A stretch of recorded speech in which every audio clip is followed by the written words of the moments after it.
This experience happened to me in 2020. The world was shutting down because of COVID and everyone was cooped up in their homes.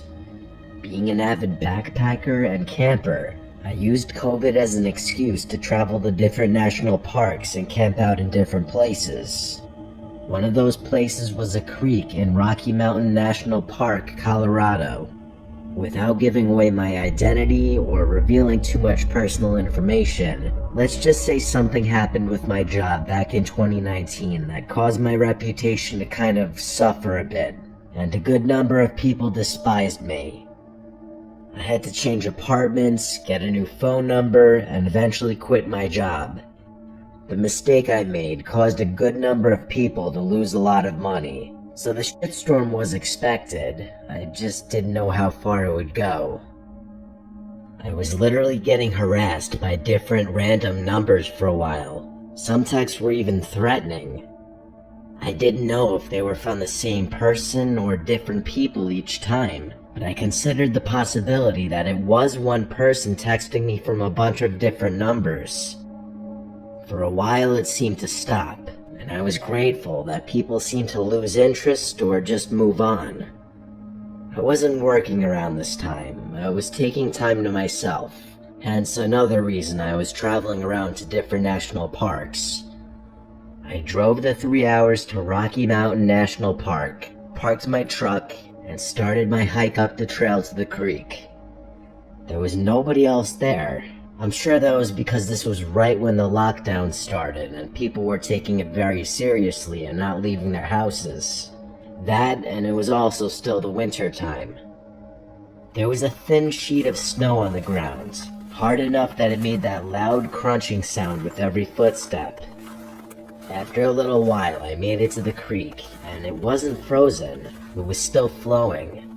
It was incredibly peaceful. And this was a detox I needed from the stresses of my life at the time. I found a place a little ways off the path to set up camp. After the tent was set up, I chopped up some wood, started a fire, and cooked some sausages on the stove. Then I started reading my book by the fire. After finishing a few chapters, it was getting dark out. Thank God for headlamps. I rolled a J and started smoking it. After a few hits, I felt my phone start going off. Honestly, apart from my family, I don't have a lot of people texting me, so I pulled out my phone from my jacket pocket and saw a bunch of texts from an unknown number.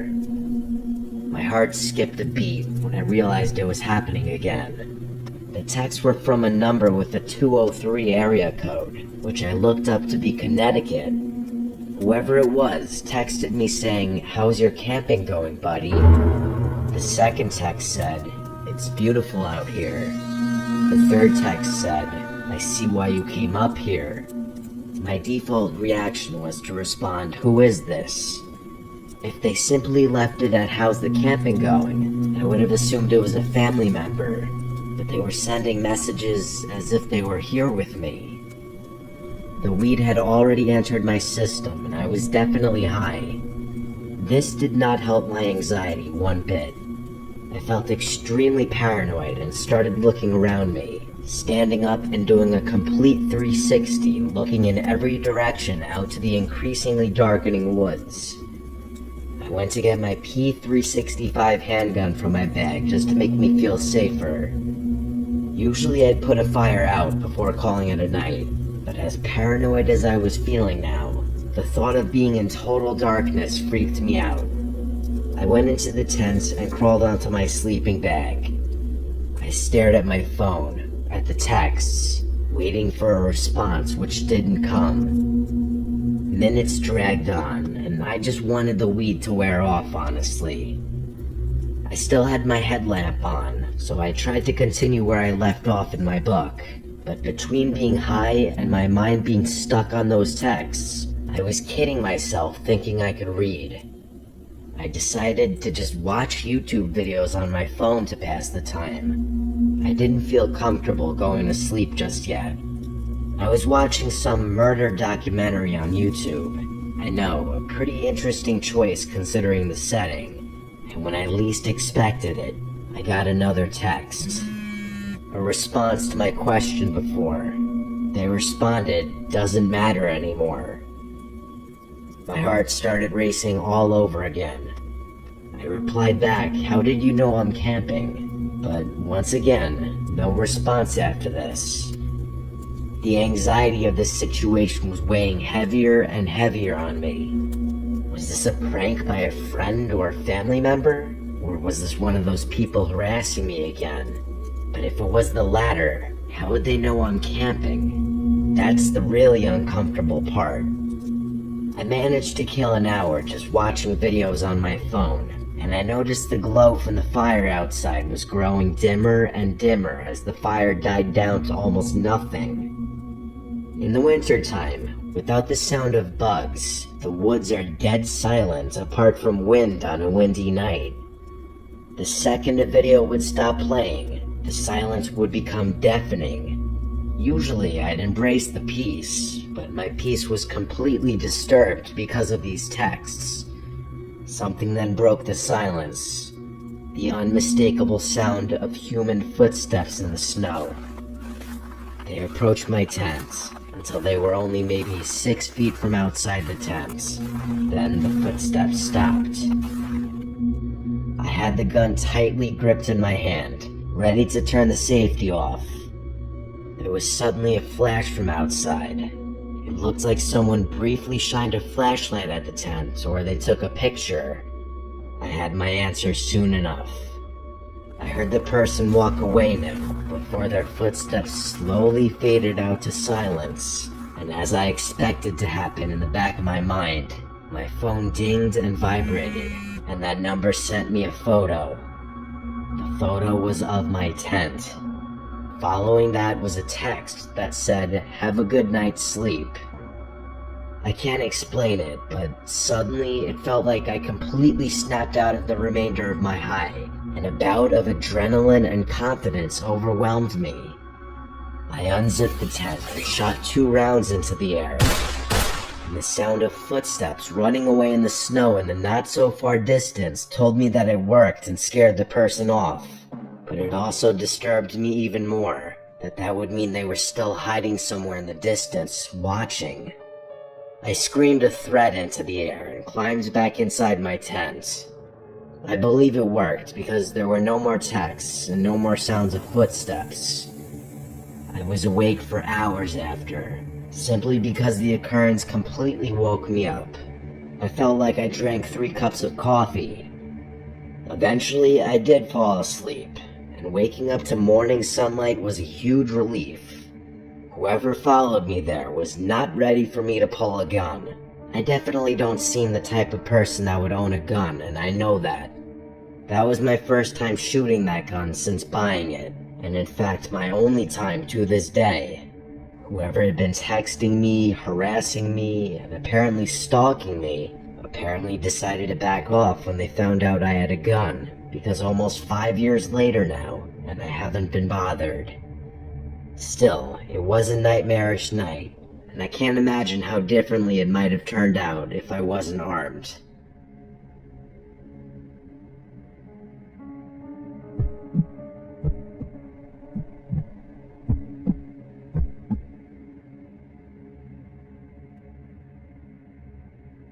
During my childhood, every year my family would have a tradition where we'd all go up to northern Michigan for a weekend in October. Our Uncle Jim used to own a 4-acre property up there. The house on the property could fit a lot of people, with 5 bedrooms and 3 bathrooms.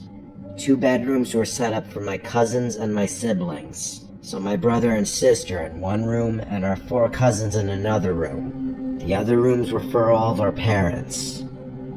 My Uncle Jim has always been a big hunter and fisherman. He'd go on camping trips specifically for hunting all around the country. My dad has gone camping with him a few times, even though he's an animal lover and would never harm a fly. Part of the 4 acres that my uncle owned was a big chunk of forest. He marked a line of trees with red paint to mark the property line. Beyond that was just forest owned by the county, I don't know. The nearest house in that direction was probably miles away. Me, my brother Adam, and my cousins Jake and Joe all came up with an idea at lunch when our dads were talking about hunting. We wanted to go camping in the woods that night. Our dads were on board with it. They were definitely already kind of drunk, so more likely to say yes to stuff. Our moms weren't as on board, but they didn't directly say no. So my dad and Uncle Jim took the four of us into the woods with a tent. My girl cousins and sister were not involved in this. It was just us boys. They led us into the woods, and when Joey, the youngest of us, started complaining that it's too far, they started laughing. That's how our dads are when they're together, especially when they drink. They loved messing with us as kids. Speaking of ages, I'm oldest. At the time, I was around 13. Adam and Jake were around 10, and Joe was around 9. We went beyond the property line, as there was this small clearing in the woods with a bunch of soft green, mossy-looking stuff that my uncle referred to as deer beds, I'm pretty sure. He said it was perfect for a campsite, and that he's used it before. My dad and Uncle Jim kind of gave us a half-drunk lesson on setting up a tent. They made us help out so that it wasn't just them doing all of the work. It was a really big tent, big enough for 4 people, especially kids. Once it was set up, we put our sleeping bags inside. We did this during the day because obviously it was infinitely easier than doing it at night. After all of that, we went back to the house and played games outside until dinner time. At dinner, our moms again expressed that they weren't fans of this idea, that we were too young to be out in the woods alone. Our dads insisted that we'd be fine, and I remember my dad making a joke that we'd be close enough for them to hear our screams if something were to go wrong. It wasn't until later on that our dads led us back into the woods to the tent. We all had flashlights and extra blankets since it was cold at night. I also brought a deck of Uno cards for us to play. When we all got situated in the tent, my dad and Uncle Jim left back to the house. We were suddenly alone in the woods. Honestly, we weren't as close to the house as you think. We were deep enough into the woods where you couldn't see any light from the house. We started playing Uno for a while. I'd say half an hour at least. Playing Uno is actually a really good time killer. It passes the time really well. The tent was lit up by our flashlights arranged in a circle. All was fun and swell, until we heard a scream in the distance. It sounded like a girl's scream. We all went silent and looked at one another with the same faces. I then remembered that foxes' screams sound like the scream of a woman, so I told everyone that. I saw how freaked out Joe was especially, but my statement calmed everyone down. We continued to play Uno. I actually won like every single round. At that point, no one had mentioned the scream again. It was most likely out of all of our minds. But it happened again. And much louder and closer this time. This time, it sounded a lot more human. We all went silent again. This time, even I was freaked out. Joe looked like he was going to cry. I told everyone to turn their flashlights off. We crawled to our respective sleeping bags and sat in the darkness. None of us had the courage to run out into the woods back to the house. It's that fear of running and being chased, and just catching the attention of whatever was out there with the sound of our footsteps. Somehow hiding inside of a cloth tent felt like the safer option, so we waited and waited in silence. We still whispered amongst each other, wondering if it could still be a fox. I was truthful and said, I don't know, hopefully. I don't know who heard it first, but we all sprung up and looked at one another again when we heard very fast footsteps crunching the leaves approaching the tent. Then they stopped, and there was an ear-piercing, gut-wrenching scream that sounded like a girl or woman's scream. It was right outside the tent, and the tent started shaking violently. All of us started screaming. Jake and Jim were screaming in fear, while my brother and I were screaming stuff like, "Get out of the tent." I unzipped the door to the tent, and one by one, we all ran into the woods with our flashlights on, the only reason we could see anything. That run back to the house was the most on-edge moment of my life, like a life or death kind of feeling. We made it to the property screaming the whole way, and our entire family was already outside in response to it. All 4 of us made it back safely. We explained the screams and the tent shaking, and they were all shocked and horrified based on their reactions. Then I noticed our cousins Jamie and Christina and my sister weren't outside. I called out my dad and uncle, accusing them of sending one of the girls to scare us, but when he showed us that the girls were already in bed, that's when it was clear. Someone we didn't know was out in the woods. Our dads went out to the woods with a couple of rifles and returned after a while, having found nobody. The next day, we all helped in bringing the tent and other stuff back to the house. Obviously, you can guess that that was a one-and-done thing. We never camped out in those woods again. Hell, we didn't even play outside after dark anymore. What kid would after such an experience? My guess is as good as anybody's as to who was outside of our tent and why they were doing what they did.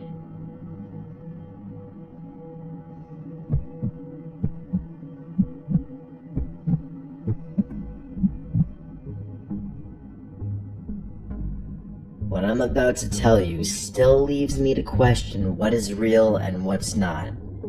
This happened to my dad and I, and even now, 2 years later, I get chills just thinking about it.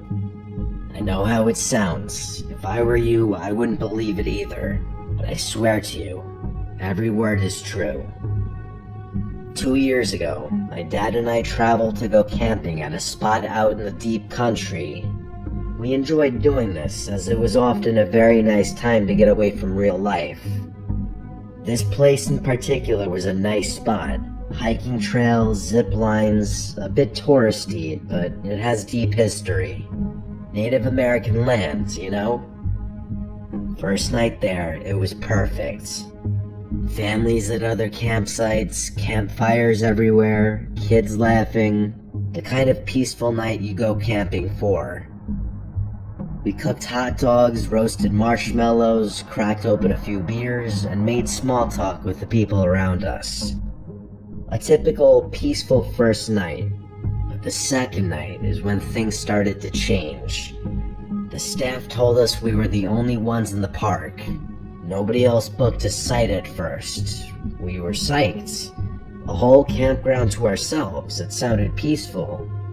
We spent the day hiking, fishing, taking it slow. At one point, we listened to a scary podcast while sitting by the river, because, you know, why not lean into the spooky atmosphere? We thought we were being funny. By the time the sun started setting, we were feeling good. A little buzzed from the beers, tired in that satisfying way after a long day outdoors. We decided to head to the park's information center to charge our phones and grab some snacks before it got too dark. The walk back to our campsite, that's when the unease set in. The woods felt different. The air was heavier. The sky had this weird tint, like twilight didn't want to leave. My dad turned to me and said, "Doesn't this feel off? Like we're in some kind of dream?" And he was right, it did. The forest felt endless, stretching out in every direction. My chest got tight. I couldn't shake the feeling that we weren't alone. We didn't say much after that, just kept walking, both of us glancing over our shoulders like we expected to see something lurking in the trees. Back at camp, we stayed close to the fire. We didn't really talk about the weird feeling. We didn't need to. It was like we'd both silently agreed to keep things normal, pretending nothing was wrong. We roasted marshmallows, played music, even smoked some weed to try and distract ourselves. Not the typical father-son moment you would expect, but by the time the sun dipped below the trees, we could no longer see what was in front of us, except for the fire. That's when the uneasy feeling had grown into something worse. As we sat by the campfire and roasted some s'mores, I want to say at about 9 o'clock, we heard a noise. It was a bang, as if a tree fell. It came out of nowhere, loud and close. It echoed through the woods from the direction of the river, maybe 100 yards away. We grabbed our flashlights and pointed them toward the sound, but there was nothing. No movement, no glowing eyes, nothing.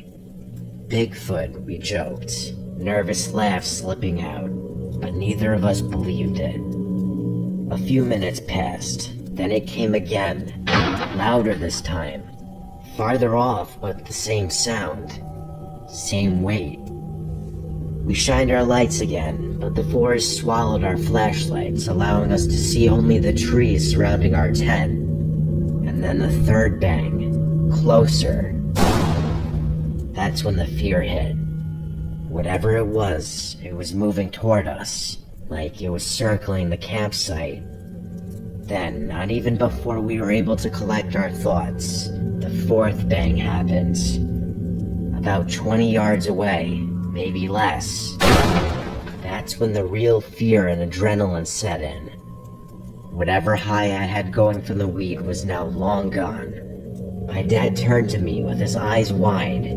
I saw the fear in his face. We agreed to get in the tent. We quickly scrambled and threw the last of the firewood onto the fire, hoping the flames would scare off whatever was out there. Then we scrambled into the tent, leaving everything else behind. I ran inside of the tent and quickly dropped to the ground, lying flat. My dad, moving a little slower, following right behind me. As he was about to get into the tent is when the loudest bang happened. So close it felt like the ground shook. My dad froze, staring out into the dark. I said his name, grabbing his attention as he stared in shock, then quickly jumping into the tent. He muttered, "It's standing there." "What's standing there?" I asked. "I don't know," he said, his voice trembling. It was like a wall of darkness. He sat by the zipper as I buried myself under my sleeping bag, trying to move as quietly as I could. He sat there clutching the only weapon we had, a small knife. Useless, really, but it was all we had. Then came this vibration noise that is still hard to explain to this day. It started low, like a hum, but it wasn't just sound. It filled the air. It was a feeling inside of us, making our chest tight. I've never felt anything like it. My dad whispered, "You hear that?" I couldn't answer. I just nodded, too scared to make a sound, with the feeling as if we were being hunted. This went on for about 5 minutes as we sat in silence. And then, this other sound. It wasn't an animal, and it wasn't human. It was this guttural, alien-like noise, as I like to put it. It honestly sounded like the Demogorgon from Stranger Things. Nothing I have ever heard before. We stayed frozen in that tent, too scared to breathe, too scared to move. I had this small mesh window right by where I was laying, but I refused to look outside of it with the fear of being seen, just sitting there trying to control my breathing as my dad still sat there with the knife. And that's when the weirdest thing happened. In the middle of all of the chaos, we just blacked out. Neither of us remembered trying to fall asleep. My dad was still clutching the knife when we woke up, lying in the middle of the tent. I woke up on my back in a panic, as if something was standing over me. My first thought was to grab my phone to check the time, but it was dead. I asked my dad to check his. dead too. Both had been fully charged the night before, making sure we had them working in case of an emergency. We stepped outside to pee. As we stood 5 feet from the tent and peed back to back, still scared out of our minds, we saw that it was still pitch black outside. The air was cold and still. The food we'd left on the table completely untouched. The fire we'd stoked before diving into the tent burned down to ash like it was never touched. The whole place felt wrong, like we shouldn't have been there. We waited the night out in the tent without saying much to each other, just trying to get some real sleep. We packed up in silence, not saying a word until we were in the car. When we finally talked about it, we realized we'd both felt the same thing that night. Watched and hunted, like something was waiting for us to slip up. We told my mom when we got back. She thought we were crazy, said maybe we got drugged or inhaled some weird gas, but it wasn't that. Whatever happened that night, it was real. We both experienced the same thing. To this day, we don't know what it was. We didn't see it, not fully, but my dad came closest. Whatever he saw, it wasn't human, and it wasn't natural. We never heard any similar story like ours. We haven't been back to that camping site since, or even gone camping since. I don't think we ever will.